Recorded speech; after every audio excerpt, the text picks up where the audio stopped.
Hello everyone, आज हम organic chemistry में बहुत इंपॉर्टेंट टेस्ट डिस्कस करने वाले हैं जिसका नाम है हिंसबर्ग टेस्ट, जो कि 1 डिग्री 2 डिग्री 3 डिग्री अमीन को सेपरेट करने के लिए यूज किया जाता है। अब कौन कौन से रिएजेंट्स हैं जो हम इसमें यूज करते हैं, किस तरीके से हम इसकी रिएक्शंस करते हैं, जरा उनके बारे में समझते हैं। तो ध्यान से देखना है, ध्यान से समझना है। बहुत इंपॉर्टेंट टेस्ट है और बहुत इंपॉर्टेंट वीडियो आपके पेपर के पॉइंट ऑफ व्यू से बनने वाले हैं। शुरू करते हैं। सबसे पहले हिंसबर्ग टेस्ट का रिएजेंट क्या हम यूज करते हैं। जो हमें इसके लिए रिएजेंट यूज करना है वो रिएजेंट यूज करना है बीएससी, क्योंकि आपको 12वीं के बाद में अगर यदि आपको टीचिंग लाइन में जाना है तो आप बीएससी करोगे, ग्रेजुएशन करोगे, दैट इज बीएससी, यही करोगे। अब ये बीएससी क्या है? बीएससी का मतलब है benzene sulfonyl chloride, that is chloride. मतलब इसका रिएजेंट जो होता है, हिंसबर्ग टेस्ट का जो रिएजेंट है वो रिएजेंट है बेंजीन है, और इस बेंजीन के ऊपर सल्फर ग्रुप जुड़ा है जिसके ऊपर double bond oxygen Cl group जुड़ा है। This is the reagent for Hinsberg test. जो हिंसबर्ग टेस्ट का रिएजेंट है वो ये वाला ग्रुप है।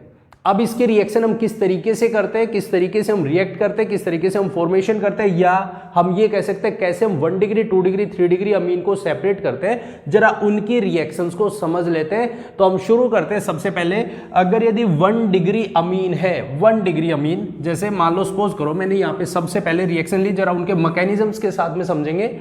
अगर मेरे पास 1 डिग्री अमीन है, जैसे मैंने रिएजेंट डाला यहाँ पे 1 डिग्री अमीन का कोई भी एक रिएक्टेंट ले लिया RnH2, ठीक है। ध्यान से समझना है, ध्यान से सुनना, बहुत इंपॉर्टेंट पार्ट है।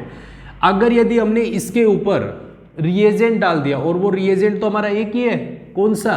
Benzene sulfonyl chloride, that is BSC, benzene है सल्फोनाइल क्लोराइड। ये जैसे मैंने रिएजेंट डाला, अब यहां पे रिएक्शन होना शुरू होगी। जरा इसके मैकेनिज्म को समझते हैं, किस किस तरीके से रिएक्शन होती है। देखो ध्यान से सुनना, क्योंकि हमारे पास सल्फर है और सल्फर के पास आप सभी को पता है वैकेंट d ऑर्बिटल प्रेजेंट होते हैं। वैकेंट ऑर्बिटल प्रेजेंट है तो ऑब्वियस सी बात है ये इलेक्ट्रॉन डेफिशिएंट भी मिलेगा, और ऊपर से अगर यदि डेफिशिएंसी क्रिएट करेगा तो किस तरीके से, क्योंकि इसके दोनों तरफ इलेक्ट्रोनेगेटिव एटम लगे हैं तो ऑब्वियस सी बात है इसकी इलेक्ट्रॉन डेंसिटी खींच के रखेंगे और इसके ऊपर पार्शियल पॉजिटिव चार्ज जनरेट करके रखेंगे। मतलब ये इलेक्ट्रोफिलिक सेंटर होगा, इलेक्ट्रोफाइल होगा, ऑब्वियस सी बात है। और इलेक्ट्रोफाइल होगा तो नाइट्रोजन जो हमारे पास में प्रेजेंट है, जो अमीन्स का नाइट्रोजन प्रेजेंट है, उसके पास में lone pair of electron present है, that is high electron density species. और इसके पास हाई इलेक्ट्रॉन डेंसिटी है तो ऑब्वियस सी बात है ये इसके ऊपर अटैक करेगा। जैसे इस पे अटैक किया, अब सल्फर तो मैक्सिमम 6 ही बॉन्ड बना सकते हैं, अब 7वां बॉन्ड बनाने की कोशिश कर रहा है नाइट्रोजन। तो नाइट्रोजन जब बॉन्ड बनाएगा तो ऑब्वियस ही बात है इसे एक बॉन्ड डिसोसिएट करना पड़ेगा, और इसने ऑक्सीजन के बॉन्ड को डिसोसिएट किया। क्योंकि इसके सामने क्लोरीन है, वो एक अच्छा लिविंग ग्रुप है, लिविंग ग्रुप एक अच्छा है, अच्छा लिविंग ग्रुप प्रेजेंट है, तो ऑब्वियस सी बात है ये निकलने की कोशिश करेगा, बॉन्ड डिसोसिएट करके बाहर जाने की कोशिश करेगा। तो ऑक्सीजन अपने इलेक्ट्रॉन, जो इलेक्ट्रोनेगेटिव एटम है, अपने वापस से इलेक्ट्रॉन डोनेट करेगा तो इस बॉन्ड को निकाल देगा। जैसे ही निकला तो हमारे पास में ये ग्रुप कुछ ऐसा बना RnH2, इसको मैं साइड में लिखता हूँ। N ने बॉन्ड बनाए सल्फर के साथ में, डबल बॉन्ड ऑक्सीजन, आगे हमारी बेंजीन है, और इसके ऊपर लगे हैं 2 हाइड्रोजन्स, एक हाइड्रोजन यहाँ पे, एक हाइड्रोजन यहाँ पे, और पॉजिटिव चार्ज। अब क्योंकि क्लोरीन निकला है तो क्लोरीन अपने साथ में माइनस चार्ज को लेके जाएगा, माइनस चार्ज हाइड्रोजन को लेके जाएगा, और ये हाइड्रोजन जो बॉन्ड था इसको इलेक्ट्रॉन डेंसिटी देगा, तो हमारे पास में ये बना देगा RnH, S double bond O, that is benzene. यहाँ पे बेंजीन आ गया, ये वाला ग्रुप हो गया, हमारे पास ये ग्रुप बन गया, यही ग्रुप बना।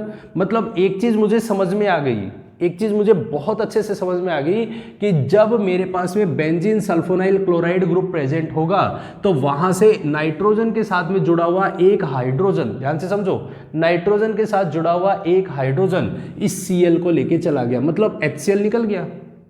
HCl निकल गया और HCl निकले तो मेरे पास में यहां से क्या हो गया, HCl रिमूव हो चुका है, मतलब नाइट्रोजन हाइड्रोजन के साथ में एक बॉन्ड बना रहे और ये ग्रुप बना रहे, HCl निकला है तो ऑब्वियस सी बात है यही ग्रुप बने। क्लियर हो गया? पहला पॉइंट तो ये, पहला हमने रिएजेंट डाला ये वाला। दूसरा इसके अंदर रिएजेंट डालते हैं हम बेस, और बेस में हम कोई भी एक बेस डाल देते हैं, चाहे हम NaOH डालें KOH डालें, मेजरली हम यूज करते हैं KOH। अब बेस है तो ऑब्वियस सी बात है बेस का काम तो एक ही होगा, और वो क्या होगा? बेस का काम तो होता है हमारे पास में हाइड्रोजन को एब्स्ट्रैक्ट करना, प्रोटॉन को लेके जाना। और प्रोटॉन कहाँ से लेगा? जो एसिडिक होगा, और एसिडिक कौन से है? ये वाला हाइड्रोजन है, ये वाला हाइड्रोजन प्रेजेंट है, और ये वाला हाइड्रोजन प्रेजेंट है, तो ये बेस तुरंत इस हाइड्रोजन पे अटैक करेगा और हाइड्रोजन को एलिमिनेट करेगा, लेके जाएगा, वाटर बनाएगा। तो हमारे पास में यहाँ पे आ जाएगा RN, जिसके ऊपर नेगेटिव चार्ज है। भाई हाइड्रोजन आएगा तो हाइड्रोजन ने अपने इलेक्ट्रॉन्स, जो बॉन्ड के इलेक्ट्रॉन है वो नाइट्रोजन को दिए, तो नाइट्रोजन जिसके ऊपर सल्फर डबल बॉन्ड O और बेंजीन। इसका मतलब ये हो गया जब ये रिएक्शन कर रहा है तो ऑब्वियस सी बात है ये एक दूसरे में सोल्यूबल होंगे, एक दूसरे के अंदर सोल्यूबल हो रहे हैं, और सोल्यूबल हो रहे हैं तो हमारे पास में रिएक्शन होने लग रही है। यहाँ पे रिएक्शन हो रही है, ये सोल्यूबल हो रहे हैं, इसमें डिजोल्व हो रहे हैं, डिजोल्व हो रहे हैं तो ये अच्छे से इसमें रिएक्शन दे रहे हैं। मतलब एक चीज़ देखो, हमने दो रिएजेंट्स यूज़ किए, एक रिएजेंट ये वाला और एक रिएजेंट ये वाला। इसी के बेसिस पे हम तीनों डिग्री अमीन्स को हम सेपरेट कर देते हैं। कैसे सेपरेट करते हैं जरा ध्यान से समझो। फर्स्ट स्टेप में देखो, ध्यान से सुनना, तीनों के तीनों क्लियर हो जाएंगे एकदम, ध्यान से समझोगे तो। पहले पॉइंट में जिस नाइट्रोजन के पास एक हाइड्रोजन प्रेजेंट है वो तो HCl बना के निकलेगा, और अगर किसी के पास भी नहीं है हाइड्रोजन तो वो कहां से HCl निकालेगा? ठीक है। दूसरे केस में जब बेस आएगा रिएक्शन करने, तो नाइट्रोजन के पास अगर हाइड्रोजन है तो वो रिएक्शन करवाएगा, अगर नहीं है तो वो रिएक्शन नहीं करवाएगा। बात क्लियर हो गई? नहीं हुई है? जरा इसको समझते हैं। अब मैं तीनों को एक साथ लिखने की कोशिश करता हूं। ये तो था इसका मैकेनिज्म कि जिसके बेस पे ये काम करता है, ठीक है। अब जरा इन तीनों को सेपरेट करके देखते हैं, जरा ध्यान से समझना। मैंने लिख दिया यहां पे RNH2, that is 1 degree amine, 1 degree है। मैंने दूसरा ग्रुप लिख दिया RNR और एक H, that is 2 degree amine. और तीसरा मैंने लिख दिया RNR और तीसरा R, और दैट इज 3 डिग्री अमीन। इन तीनों के ऊपर मैंने सबसे पहले रिएजेंट डाल दिया बेंजीन, जिसके ऊपर सल्फोनाइल क्लोराइड ग्रुप प्रेजेंट है, that is this is group present. Clear हो गया? नेक्स्ट में हमने डाल दिया सेम रिएजेंट, BSC डाला हमने, BSC डाला तो हमारे पास में ये बना, ये वाला रिएजेंट यहाँ पे डाल दिया। तीसरे में भी डालेंगे, तीसरे में भी सेम काम करने, तीसरे में भी सेम काम किया तो हमारे पास में ये वाला ग्रुप हमने इसमें डाल दिया, तीनों में डाल दिए। अब तीनों में देखो, सबसे पहला काम हमने क्या बोला है, जिसके पास भी नाइट्रोजन के पास एक हाइड्रोजन प्रेजेंट है वो रिएक्शन करेगा और वो अपना हाइड्रोजन को इसके साथ में रिमूव करवा देगा। इसका एक हाइड्रोजन इसके एक Cl के साथ में निकल गया तो मेरे पास में यहां से ग्रुप बन गया RNH, S double bond O और फिर बेंजीन, ये आ गया। देखो रिएक्शन हो गई यहाँ पे, बिल्कुल ये रिएक्शन में पार्टिसिपेट कर रहे हैं। अगर यदि मैं 2 डिग्री अमीन की बात करता हूँ तो इसके पास भी हाइड्रोजन प्रेजेंट है तो यहाँ से HCl निकल गया, तो मेरे पास में ये आ गया RNR, सल्फर पे ऑक्सीजन, फिर उसके बाद बेंजीन, ये आ गया। ये भी रिएक्शन कर गया, बिल्कुल भाई ये भी रिएक्शन कर गया। तीसरे स्टेप पे देखो, क्या इसके पास कोई भी हाइड्रोजन प्रेजेंट है? नहीं, इसके पास कोई हाइड्रोजन नहीं है, और हाइड्रोजन नहीं है तो इसका मतलब ये Cl को एलिमिनेट नहीं कर सकता, HCl निकलेगा ही नहीं, और HCl नहीं निकलेगा तो ये यहाँ पे रिएक्शन ही नहीं देगा।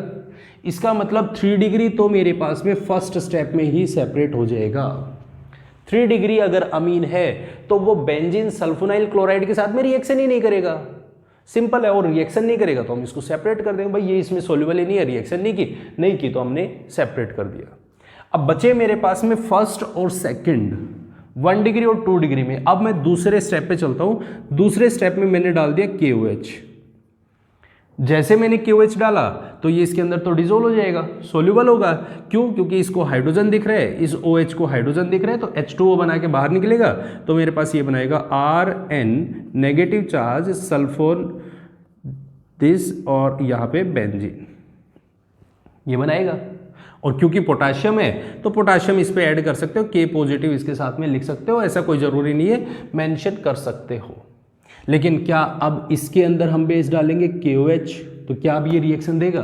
बिल्कुल नहीं देगा। क्यों? क्योंकि OH माइनस डालोगे तो OH को तो हाइड्रोजन दिखना चाहिए और हाइड्रोजन इसके पास है नहीं, और हाइड्रोजन नहीं है तो ये तो यहाँ पे इनसोल्यूबल हो गया भाई, ये रिएक्शन ही नहीं करेगा, इनसोल्यूबल हो गया।